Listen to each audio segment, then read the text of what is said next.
Let's get something clear real quick. I gotta be honest with y'all, and I have to be able to speak true. All of you brothers trying to get another wife, please don't do it. Don't do it because you're going to put yourself in a situation that you're not ready for yet. I know it's cool and you want to have multiple women and you want to be able to, have your pick of the litter. You want to have a light skin, dark skin, heavy, BBL, BBW, BB, whatever, voluptuous, whatever you want to call it, skinny, mini, whatever, slim, thick, you want it. But you're not thinking about something that will happen in the course of you doing this polygynous journey. I want my brothers to really ask themselves, are you ready for the ultimate disappointment?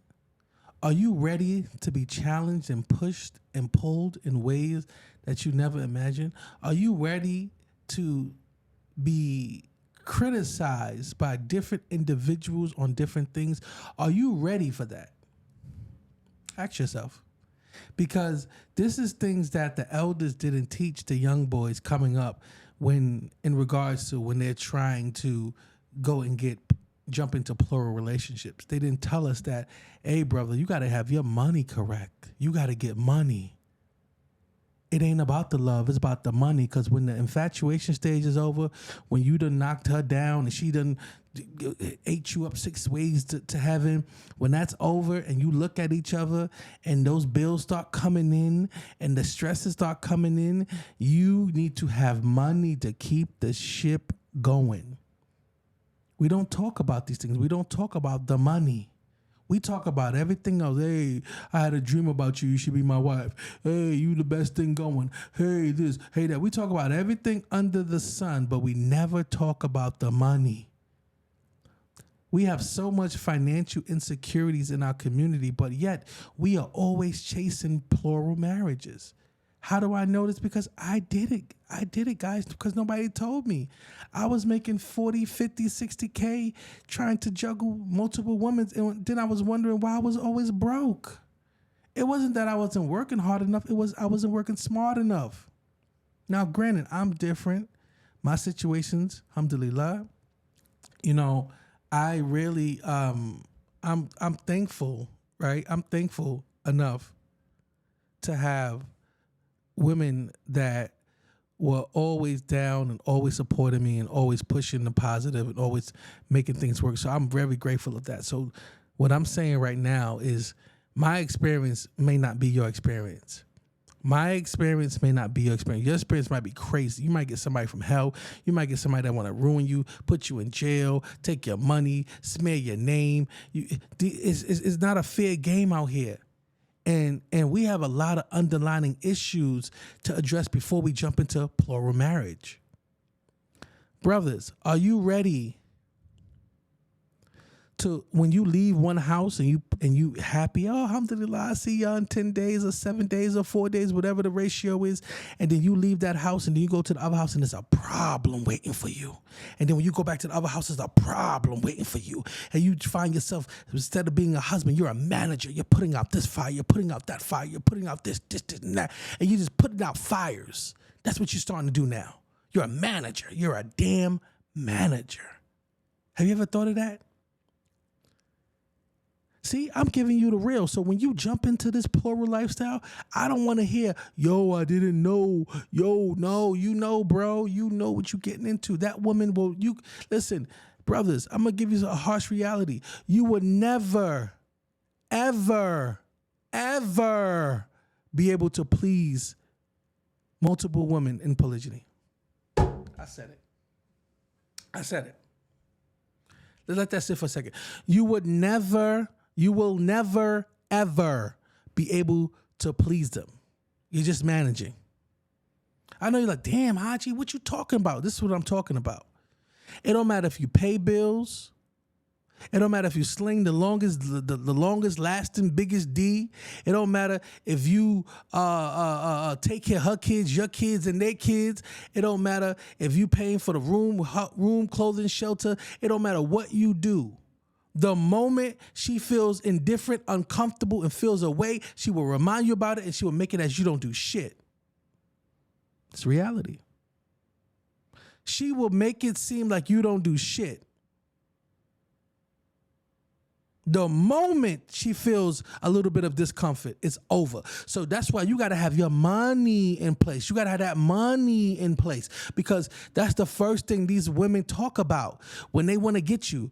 You ever notice a brother that got one wife and then when he's always talking about polygyny, the first thing a woman says, she don't say you don't have the knowledge for it. She doesn't say you don't have the health for it. She doesn't say you don't have the spiritual, the patience. She talks about the money. You can't afford it.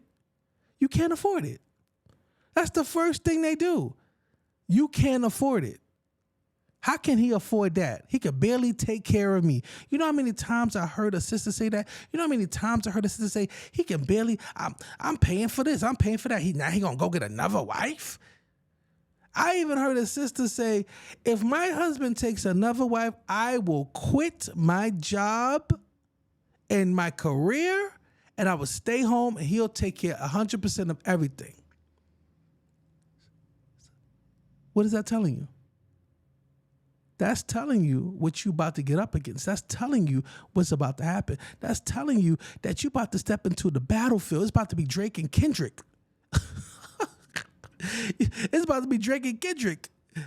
Yeah. So I want to warn you guys, please. This is what comes with it. If you're lucky and you find a woman on the Sirat al-Mustaqim and a woman that fears Allah in the Prophet Muhammad sallallahu alaihi wasallam, then you might have a fighting chance. You might have a fighting chance. But if you get one of these sisters that just like you for the moment, or like you because you got some resources, or one of these disingenuous sisters, if you pick somebody that you don't vet and you don't know if they about this journey, you are going to be ruined. Because when Allah tests you, and he will test you, he might test you with your money, he might test you with your patience, he might test you with many different things with the children. When he tests you, you are going to see who you chose. And that facade is going to come off. The makeup is going to come off. The eyelashes. The baby hairs ain't going to be showing no more. She ain't going to be taking a little cute selfie pictures with the duck lips like this. She ain't going to be, no, it's going to be, yeah. She going to be telling you, hey, what up, nigga? What you doing, nigga? Yeah, she going to show you some ugly shit. What you going to do about it? You going to run? You gonna divorce her? Cause it don't make no sense. You divorce and get another one, and the same one gonna do the same. They all gonna do the same thing, but differently. So you gotta be ready. You have to be ready, right? You have to be ready to deal with what's ahead. And if you're not ready, it's okay. I put out the manuscript last year. It's okay to have one wife. It's okay. It's really okay. Take your time, stack your money, build your spirituality, get closer to Allah, pray, talk to Allah about exactly what you want, and he gonna give it to you. You don't have to be, listen, don't let these niggas over here make you think that you gotta have another wife to be a man. Don't do that. Take your time. It's okay. So many brothers want to have other wives to impress other brothers, not to continue the legacy, not to build children, not to marry the divorcees, not to marry widows. They do it to impress them other niggas. Yeah, I got 2 wives. I got 3 wives. Yeah, that's all it's about. Stop choosing the girls that you think gonna like you. Find the ones that you know will love you. And what do I mean by that? Stop. You know, sometimes brothers, we have a type. Oh, she got to be 5'5", thick in the thighs and curvy and this and dimples and yeah. Those girls might be not for you. Those might not be the girls for you. You might need I'm sorry to say, you might need something slim, something on the slimmer side.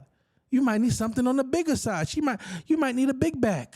You might need something with a big back that's going to love you and treat you good and protect your children and protect your wealth and push your legacy. Stop putting your brothers. Stop saying, I want something like this. Say whatever's best for me.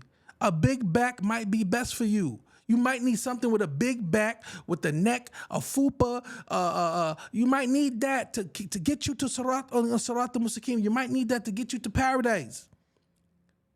Everybody ain't gonna have a big booty wife. Everybody not gonna have a wife with no stomach or a big booty tatted up with the pat piercing here, with the neck, the breast out here. Everybody ain't gonna have that. And in reality, that's not real.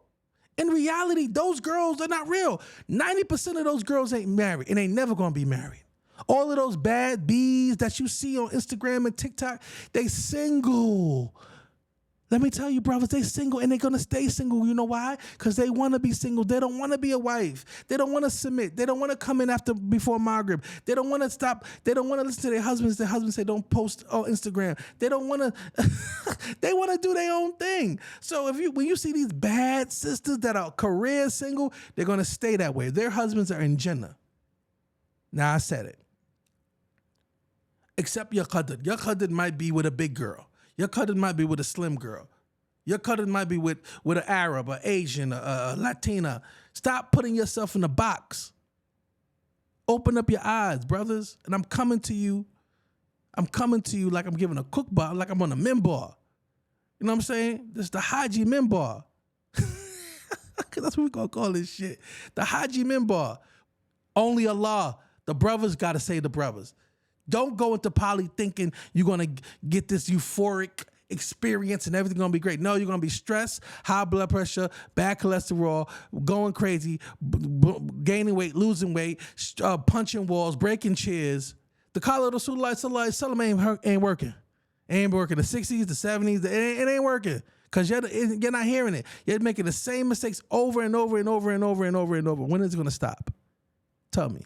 So, this is your weekly dose of AYOOO.